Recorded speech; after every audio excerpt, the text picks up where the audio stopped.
नमस्कार दोस्तों, स्वागत है आपका मेरे चैनल में। मेरा नाम है ललित खुंडे। आज हम एक बेसिकली हमारा जो आज का एक जिस टॉपिक पे या जिस मुद्दे पे या जिस चीज़ पे हम बात करने वाले हैं वो है उत्तराखंड में बढ़ता पलायन। मुद्दा हमारा यह है कि गांव क्यों खाली हो रहे हैं, आखिर क्या कारण है और इसका समाधान क्या है। इसको हम विस्तार से समझेंगे।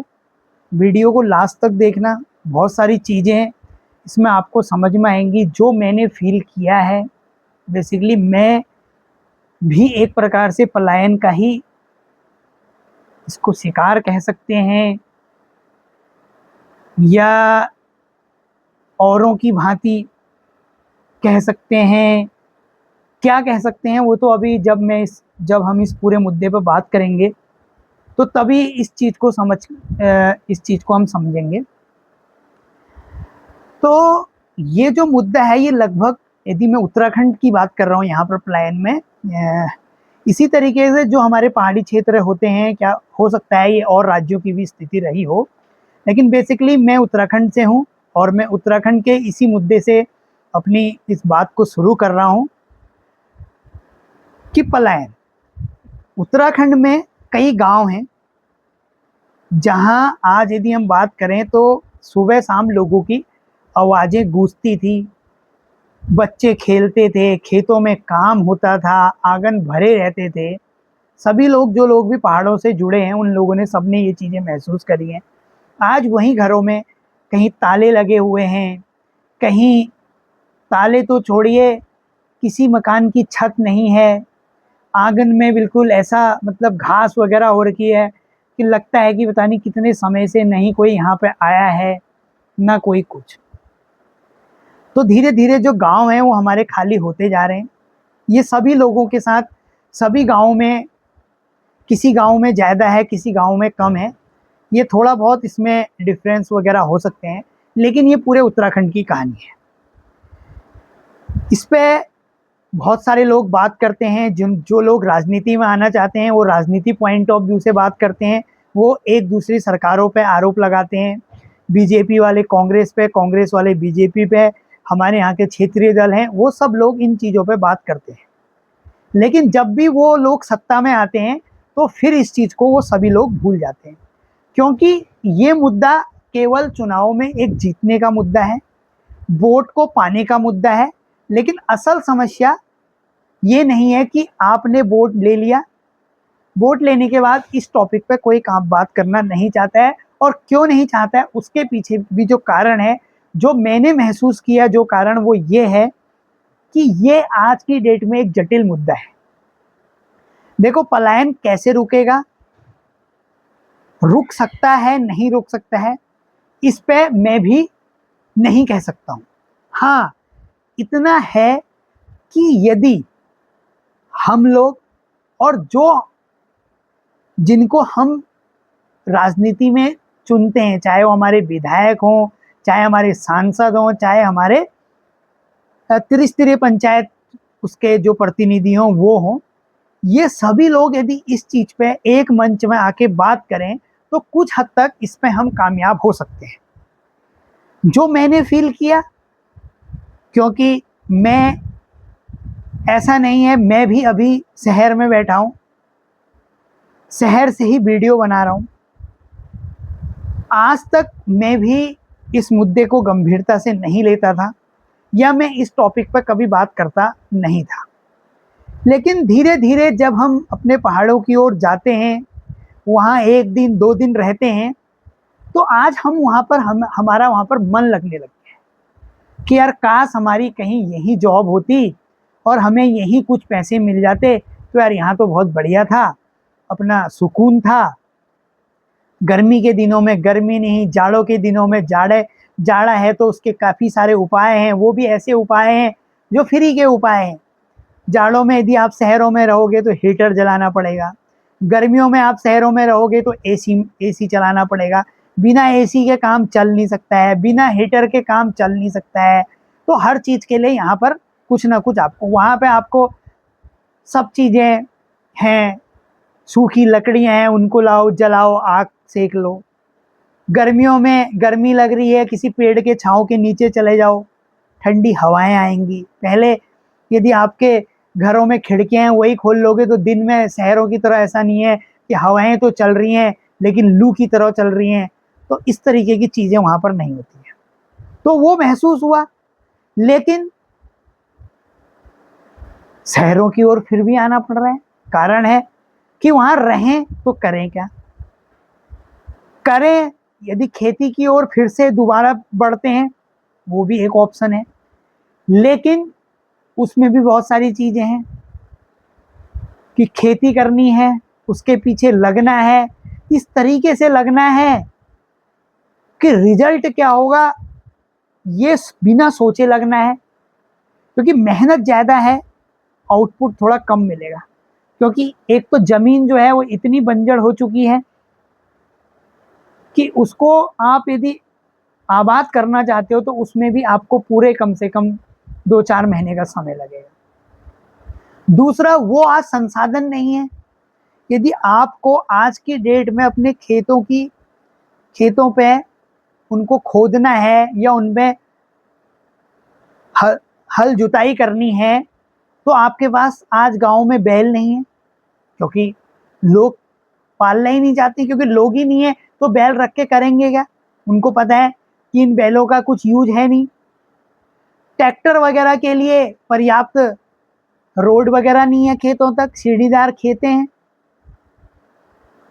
अब वहां पर किया क्या जाए, यानी कि मेहनत बहुत ज्यादा है, आउटपुट क्या निकलेगा। फिर इतने समय से छोड़ी हुई चीजें हैं, बंजर खेत हैं, जंगली जानवर, लोग नहीं है तो जंगली जानवर नजदीक आबादी की ओर आने लग गए हैं। पहले से गांव में लोग हुआ करते थे, क्योंकि गाय भैंस हुआ करती थी, महिलाएं चारे के लिए जंगलों की ओर रहती थी, यानी कि सबका मूवमेंट जंगल की ओर था। तो लगभग एक एरिया में कम से कम 30-40 महिलाएं रहती थी। कोई यहाँ से हल्ला करता था, कोई वहां से कर रहा है, कोई कर रहा है, तो जो जानवर है वो भी दहशत में रहते थे, तो वो एक डिस्टेंस मेंटेन करके काफी दूर रहते थे। फिर आदमियों का भी अलग था, जो बच्चे होते थे, हम अपने दौर की बात करें, हमने 12th तक की पढ़ाई अपने गांव से करी है, तो ये काफी पुरानी बात नहीं है, हमारे पुराने टाइम की बहुत पुरानी बात नहीं कर रहा हूँ। हमने खुद शाम को स्कूल के आने के बाद हम लकड़ियां लेने जाया करते थे, तो ऐसी 8-10 जो लड़के थे वो लकड़ियां लेने, तो यानी कि महिलाएं लड़के लगा के कम से कम 50-60-70 लोग मतलब एक एरिया में फैले रहते थे। तो जंगली जानवरों को भी दहशत रहती थी, लोग भी ग्रुप में रहते थे, डर का कोई अभाव नहीं था, बिंदास तरीके से चीजें करते थे। घास काटने वाले घास काटते थे, लकड़ियां करने वाले लकड़ियां करते थे, हल्ला गुल्ला करते हुए शाम को अपने घर की ओर आ जाते थे। फिर वही गाय भैंस को जो माताएं लोग होती थी, जो मम्मी लोग होती थी, वो अपने ईजा लोग वो अपनी दूध वगैरह निकालते थे। फिर दूध घर का हुआ करता था, खेतों में सीजनेबल सब्जी हुआ करती थी। बंदरों के लिए जो दादाजी टाइप के लोग थे वो घर में रहते थे, तो उनको एक चेयर लगा के बैठा दी तो वो पहरा भी कर देते थे। बंदर भी डरते थे, आजकल के बंदर भी इस तरीके के, उनको पता है कि आदमी ने इस कुर्सी से उठना नहीं है और वो तुम्हारे सामने ही आके तुम्हारी चीजों को नुकसान कर दे रहे हैं। जब तक तुम उठते हो, जब तक तुम भागते हो, तो आज की डेट में ऐसा है कि बंदरों को भगाने के लिए आपको अगल बगल एक पत्थर का टुकड़ा नहीं मिलेगा, क्योंकि आपने सब जो घरें हैं वो मॉडिफाई कर दिए। घर सब आपके लेंटर वाले यानी कि ईंट के पक्के बन चुके हैं। पहले से पत्थरों के मकान हुआ करते थे, अगल बगल पत्थर हुआ करते थे, खेतें थी अगल बगल, उन खेतों में आज मकान बन गए हैं। दूर दूर तक एक पत्थर भी यदि किसी बंदर वगैरह को भगाने के लिए चलाया भी जाए तो वो भी अवेलेबल आज की डेट में गाँव में नहीं है। अब जो लोग इस पर काम करना चाह रहे हैं वो लोग काम कर रहे हैं, उनके इसमें पैसे ज़्यादा खर्च हो रहे हैं, आउटपुट मिल नहीं पा रहा है, क्योंकि गांव में खाने वाले लोग नहीं हैं, क्योंकि करने वाले हैं। फिर जो बेचने वाली जगह है वो दूर है, उसके लिए अपने पास साधन चाहिए, गाड़ी वगैरह चाहिए, तो उसमें ढुलाई वगैरह लगा के इतनी चीज़ हो जाती है कि यदि मंडी में उस चीज़ को लेके जाओ तो उससे सस्ते में आके दूसरा व्यक्ति बेच जाता है। यदि आपके वहाँ की ऑर्गेनिक वो सब्जी है उसको आप यदि 20 रुपए किलो बेच रहे हैं तो वही खाद पानी की सब्जी को कोई बंदा 10 में बेच जा रहा है, लोग उसमें कोई भी अंतर नहीं समझ पा रहे हैं और उसको ले ले रहे हैं, तो ना ही आपकी सब्जियां बिक रही हैं। तो इससे क्या है, इंसान जो है वो डिमोटिवेट टाइप का हो रहा है। उसी कारण से फिर कुछ देखा देखी का कॉन्सेप्ट है इन चीजों में, जो आज पलायन का कारण है। बहुत सारे लोग रोजगार के लिए निकले हैं कि चलो कैसे हम चीजों को, बच्चों को पालें, माँ बापों को देखें। माँ बाप घर में भी हैं तो बच्चे शहर में हैं तो उनके लिए पैसे वगैरह भेजते हैं, 6 साल भर में वो आते हैं और कुछ चीजें उनके लिए रख जाते हैं। और जब उनकी भी तबीयत खराब होती है, अल्टीमेट बच्चा शहर में नौकरी कर रहा होता है, प्राइवेट नौकरी होती है, इतनी छुट्टियां मिलती नहीं है। अब माँ बाप घर में देखना है तो क्या करेगा, माँ बापों को लेके जाएगा, शहर में दिखाएगा, क्योंकि वही ऑप्शन है। छुट्टी ले नहीं सकता है, छुट्टी लेगा तो उसकी सैलरी वगैरह में सैलरी कट हो जाएगी, क्योंकि इतने पैसे, इतनी सी छुट्टियां हैं नहीं, इतने पैसे हैं नहीं तो वो कुछ कर सके, तो वो फिर माँ बापों को भी ले जाते हैं। ऐसे ऐसे करके कुछ घर ऐसे कम होते हैं। कुछ लोग जिनकी स्थिति अभी भी ऐसी है कि वो गांव में ही रह सकते हैं, बच्चे छोटे हैं, अपने वो कुछ ज़्यादा बाहर निकल के काम कर नहीं सकते हैं, तो उन लोगों के लिए मजबूरियां हो गई हैं। गांव के स्कूलों की स्थितियां बहुत खराब हो चुकी हैं, गांव में लोग रह नहीं गए। जो लोग पढ़ाते हैं उनके बच्चों को इस तरीके की माहौल होता है कि वो पढ़ नहीं पाते हैं, कुछ सीख नहीं पाते हैं, तो वो लोगों की मजबूरियां हैं कि वो किसी न किसी तरीके से बच्चों को बाहर कमरा लेके, भले ही वो घर में ही काम कर रहा है लेकिन वो अपनी पत्नी को लेके शहर में जाके कमरा लेता है और बच्चों को वहां पर पढ़ाना शुरू कर देता है। अब जो बच्चा शहर में पढ़ रहा है, यदि उसने 5वीं तक शहर में पढ़ा, अब 6ठी के बाद तो वो गांव में आएगा नहीं, यानी कहीं ना कहीं कुछ और करेगा। फिर उसकी जो मम्मी है वो भी वहां पर कुछ काम करने लग जाती है, पापा घर में कुछ कर रहा होता है, फिर धीरे धीरे पापा भी शहर की ओर को आने लगता है, वो भी कुछ करने लग जाता है और धीरे धीरे वो परिवार भी पलायन करके शहर में। अब जिस बच्चे ने 12th तक की पढ़ाई शहर में करी तो कुछ कोर्स नहीं भी करेगा, कुछ भी करेगा तो शहर में करेगा, शहरी में कुछ भी होगा तो शहर की ओर बढ़ गया। अब वो शहर की ओर बढ़ा, उसने नौकरी शहर में करी, कल को उसकी शादी हुई, जब उसने शहर में पढ़ा, उसने नौकरी शहर में करी, तो कौन सा उसके बच्चे जो हैं वो गांव में रहेंगे? ये तो अंडरस्टूड चीज़ है और ये बिल्कुल जायज़ बात भी है। ऐसा कोई भी नहीं करेगा, चाहे मैं ही अपनी बात क्यों ना हूँ, मैं इसमें अपने को भी काउंट करूंगा। ये सबके साथ ये चीज़ें होती हैं। अब दूसरा मुद्दा इसमें यह है कि किया क्या जाए। उसी के बाद यदि मैं बात करूं, यानी कि 75% लोग इस तरीके से पलायन, रोजगार के चक्कर से, देखा देखी के चक्कर से। अब जो 25% बचे हैं वो क्या है कि आबादी कम हो चुकी है, जंगली जानवर आज भी पर्याप्त मात्रा में गांव में हैं। वो पहले भी थे, पहले वो काफी डिस्टेंस मेंटेन करके रहा करते थे क्योंकि लोग आए दिन चहलकदमी हुआ करती थी तो दूर रहते थे। अब गांव में लोग रहे नहीं है, जंगलों की ओर कोई जाता नहीं है। उन्होंने भी धीरे धीरे गांव की ओर आना शुरू कर दिया। हर किसी को आराम चाहिए होता है, हर किसी को आराम से भोजन चाहिए होता है, चाहे वो आदमी हो आज की डेट में, चाहे वो जानवर हो। तो जो तेंदुए, लेपर्ड वगैरह हैं, ये आबादी की ओर आती हैं। रोज वो एक प्रकार से मॉनिटरिंग करते हैं, लोगों को देखते हैं, उनके रहन सहन को देख लेते हैं, उनकी चीजों को एब्जॉर्ब कर लेते हैं और जैसे ही उनको कहीं पर मौका मिलता है तो वहां पर वो धावा बोल देते हैं और इससे वहां पर जो वन्य जीव संघर्ष है वो चलते रहता है। तो फिर अब भैया वो जानवर है, उसने मार दिया, तो लोग जो रहते हैं वो आक्रोश होते हैं और वो इस चीज पे फिर सरकार को घेरने की कोशिश करते हैं, प्रशासन को घेरने की कोशिश करते हैं। उसमें प्रशासन आता है, प्रशासन कुछ चीजें अपनी मुआवजा वगैरह दे के और कुछ चीजें करके अपनी डील पूरी कर लेता है। सरकारें, जो हमारे प्रतिनिधि लोग होते हैं, ये आते हैं, ये उनको सांत्वना दे के और आगे ऐसा ना हो इस तरीके की बातें करके करके चले जाते हैं। फिर 1-2 महीने तक उसमें फॉरेस्ट विभाग की गश्त वगैरह चलती है और 1 महीने बाद फिर से यही समस्या वहां पर फिर से दोबारा शुरू होती है, फिर वही प्रक्रिया चलती है और फिर सब लोग, उन्हीं के परिवार के लोग उस चीज को भूलने लग जाते हैं और लोग, क्योंकि वहां रह रहे हैं तो जंगल जाना ही पड़ेगा। पहले जंगल 100 लोग जाए, 50, 60, 70 लोग जाते थे, अब 2-3 लोग जा रहे हैं, तो कमी हुई। तो इन जो भी जानवर होते हैं, इनको जहां पर मौका मिलता है ये वहां पर उन चीजों को करने लग जाते हैं। तो कुछ लोग, अब जो लोग अब केवल माँ बाप घर में हैं, बच्चे शहर में, अब उन्होंने अपने माँ बापों को बुला लिया, क्योंकि टेंशन तो होती है कि यार माँ बाप घर में अकेले हैं, कुछ बाघ वगैरह ने कुछ कर दिया तो वो दिक्कत है, तो बच्चे उनको भी शहर में बुला ले रहे हैं। अब बच्चे ऑलरेडी हैं, माँ बापों की उम्र ऑलरेडी ज़्यादा है, तो आप कहाँ, जो जो उम्र बढ़ती है कुछ तबीयत भी खराब होती है, बहुत सारी चीज़ें होती हैं, तो अकेले घर छोड़ नहीं सकते हैं, तो वो लोग भी माइग्रेट, तो अब गिने चुने लोग वहाँ पर रह गए हैं। कुछ लोग ऐसा है जो रिवर्स प्लान कर रहे हैं, लेकिन ऐसी वालों की संख्या बहुत कम है। वो लोग कुछ कर रहे हैं तो वही कर रहे हैं, कोई भी लोग उनको देख के कुछ कहना, कुछ समझना, कुछ सीखना चाहता नहीं है। तो अब यहाँ पर जटिल समस्या है कि इसमें कौन क्या कर सकता है। देखो, मैं भी इस वीडियो बना रहा हूँ, मेरी तरह 36 लोगों ने और वीडियो बनाई होंगी, हमारे पॉलिटिकल पार्टियां इस मुद्दे पे बात करती हैं। अभी एक यदि छोटी सी इस पे एक चीज और जोड़ें तो यदि मैं उत्तराखंड की बात करूं, उत्तराखंड के अल्मोड़ा डिस्ट्रिक्ट में, यानी कि नैनीताल और अल्मोड़ा के एक प्रकार से बॉर्डर वाला एरिया कहें, मोहान एक जगह है, यहाँ पर IMPCL करके एक फैक्ट्री है जो कि इंडियन मेडिसिन फार्मास्यूटिकल कॉरपोरेशन है। बेसिकली वो आयुर्वेदिक और यूनानी दवाइयाँ वहाँ पर बनाती है, जिसकी उसकी सप्लाई जो भी गवर्नमेंट सेक्टर के जो भी चीज़ें हैं उनमें, और विदेशों तक भी उसकी सप्लाई आयुर्वेदिक की होती है। बहुत मतलब अच्छी आयुर्वेदिक कंपनी थी, काफ़ी 40, 45, 48 सालों से इस चीज़ को कर रही थी।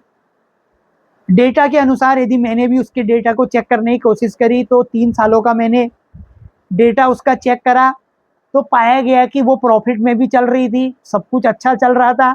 लेकिन अभी 2-3 दिन पहले ही बात हुई है कि उसको, जो हमारी सरकार है, भारत सरकार के जो आयुष मंत्रालय है, उसने उसको तो 121 करोड़ वगैरह में उसको बेच दिया है। ये मैंने वहाँ पर ये बात सुनाई दी गई। अब एक कारण ये भी है, अब इस मुद्दे पे तो बात में है कि सरकार ने ऐसा डिसीजन क्यों लिया। देखो, सरकारें यदि कहें तो नीतियां तो लोगों के हिसाब से, लोगों के लिए ही बनाती है।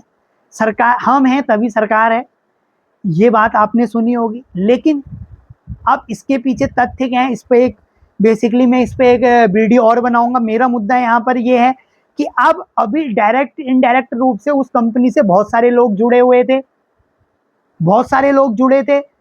कोई वहाँ पे ठेके प्रथा में काम करता था, कोई उसी कंपनी में परमानेंट एम्प्लॉय हुआ करता था, कुछ लोग उनको ये जो उपले होते हैं ये सप्लाई कर रहे होते हैं, कुछ लोग और जड़ी बूटियां सप्लाई कर रहे होते थे, तेज पत्ता वगैरह इस तरीके की चीज़ें, तो वो लोगों का भी एक प्रकार से रोजगार जुड़ा हुआ था।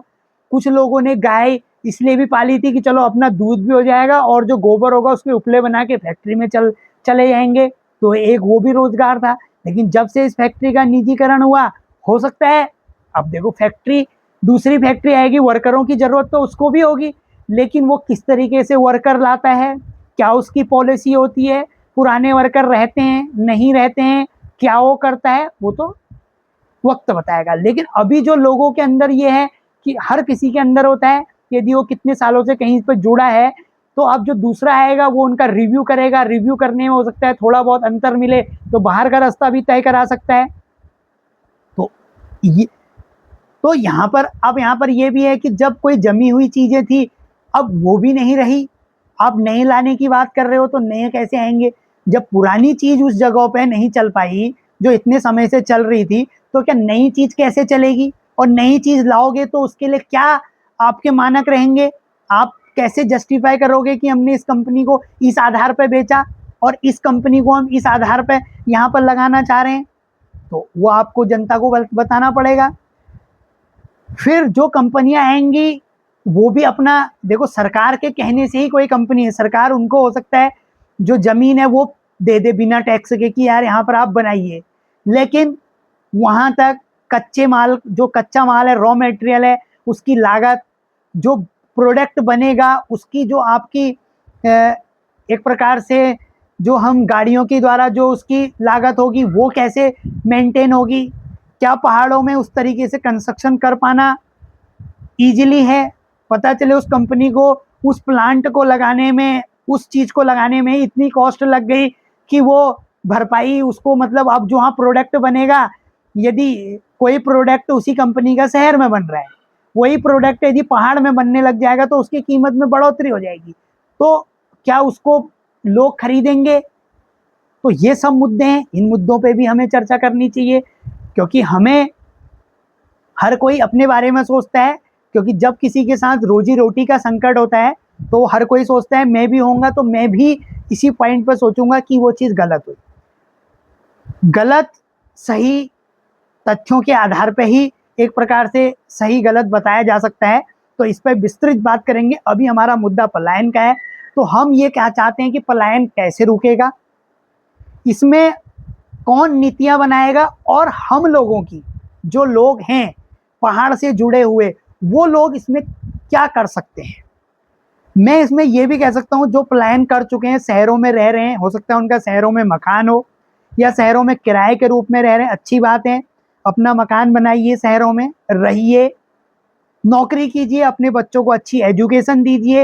यदि आपको ऐसा लगता है कि पहाड़ों में इस तरीके की चीज़ें नहीं है, करिए, लेकिन पहाड़ों से अपने जुड़ाव को बिल्कुल कम मत कीजिए। पहाड़ों में आइए, अपना जो पहाड़ का घर है उसका रख रखाव कीजिए, उस घर में कुछ दिन बिताइए, वहाँ की चीज़ों को समझने की कोशिश कीजिए, वहाँ जब टाइम मिले वहाँ पर आइए, समझने की कोशिश करिए, अपने बच्चों को लाइए, अपनी जो भाषा है उसको मजबूत बनाइए। जो हमारे आजकल के जो लोग हैं जो शहरों में रहते हैं उन्हें पहाड़ी भाषा जो कुमाऊनी है वो समझ में तो आती है बट वो बोल नहीं पाते हैं, तो उनको बोलना सिखाइए, समझना उनको आता है, अच्छी बात है। पहाड़ से उनका टच हमेशा रहना चाहिए, क्योंकि यही एक उत्तराखंड की पहचान है, यही उत्तराखंड का एक असली स्वाभिमान है। यदि हमने इस चीज़ को आज की डेट में खो दिया तो आने वाले जो बच्चे हैं हमारे, यदि हमने उनको इस चीज़ के बारे में नहीं बताया और उनको सही से इस चीज़ के बारे में राय नहीं दिखाई तो आने वाला जो भविष्य है वो काफ़ी अंधकार में हो जाएगा। हमारी जो ज़मीनें हैं वो बंजर पड़ जाएंगी, वहाँ फिर से एक बार जंगल बन जाएंगे और हम ये नहीं ढूंढ पाएंगे कि वहाँ पर क्या हुआ करता था और क्या था क्या नहीं था। जिस तरीके से शहरों में जनसंख्या वृद्धि हो रही है, जिस तरीके से यहाँ पर मकाने बन रहे हैं, जिस तरीके से आबादी यहाँ पर आ रही है, लिमिटेड ज़मीन है, इस बात का ध्यान रखें, लिमिटेड जगह है, अब रहने वालों की संख्या दिन प्रतिदिन बढ़ते जा रही है। तो एक समय ऐसा आएगा जब खुद से रिवर्स प्लान करना होगा, लोग अपनी ज़मीनें ढूंढेंगे, उनको वो ज़मीनें नहीं मिलेंगी, एक जंगल बन चुका होगा, वहाँ पर जंगली जानवर रहे होंगे। यदि आप किसी कारण से वहाँ पर कुछ करने की कोशिश करोगे तो आप वन्य जीव का संघर्ष है, जो वहाँ पर चीज़ें आज हो रही हैं वो बहुत ज़्यादा मात्रा में होंगी, आप वहाँ पर नहीं रह पाएंगे और आप उस चीज़ को कभी सही नहीं कर पाएंगे। आपकी मजबूरी हो जाएगी शहरों में रहना, आपकी मजबूरी हो जाएगी शहरों में किराए में रहना, आपकी मजबूरी हो जाएगी कि आप शहरों में भी एक झोपड़ी में रह रहे हैं और आप उस चीज़ का कभी रिव्यू नहीं कर पाएंगे, उस चीज़ का आप पश्चाताप कभी नहीं कर पाएंगे। तो इसलिए कोई भी राजनीतिक पार्टी है, मैं उन लोगों से भी ये गुजारिश करना चाहूँगा कि यदि आपका मुद्दा पलायन है, आपका मुद्दा बेरोजगारी है, उस पे आप 5 साल रहते हैं, आप उस पे काम करिए, किस तरीके से नीतियाँ हो सकती हैं उस पे बनाइए, जितना हर संभव है उस पे काम कीजिए। वो काम करना ज़रूरी है, आप सरकारों को भी करना पड़ेगा, लोगों को खुद सोचना पड़ेगा।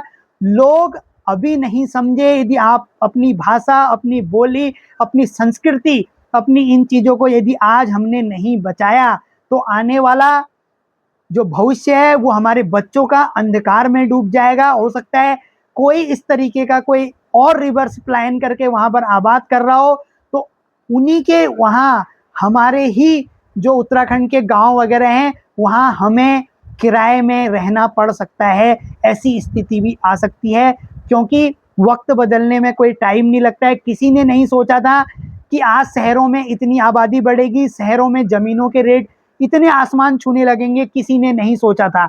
आज लोग सोच रहे हैं काश हमने शहर में ज़मीन ले ली होती तो आज हम ये कर चुके होते, आज हम वो कर चुके होते, ये किसी ने नहीं सोचा था। तो आज लोग वही गाँव के बारे में नहीं सोच रहे हैं कि आज यदि हमने इस चीज़ को खो दिया तो हम हमेशा के लिए एक प्रकार से किराएदार हो जाएंगे।